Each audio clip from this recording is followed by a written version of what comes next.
সুমীন্দ্র ভৌমিকের লেখা কবিতা ভারতবর্ষ। এখানে তিনটে, ওখানে তিনটে, সেখানে তিনটে ঘেউ, এই তল্লাটে তারা ছাড়া আর মনীষী নেই কেউ।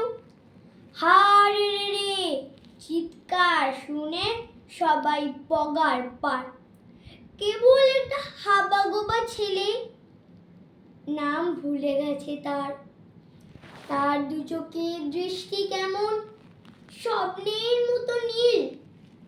আমির খানের মুখের সঙ্গে একটু রয়েছে মিল।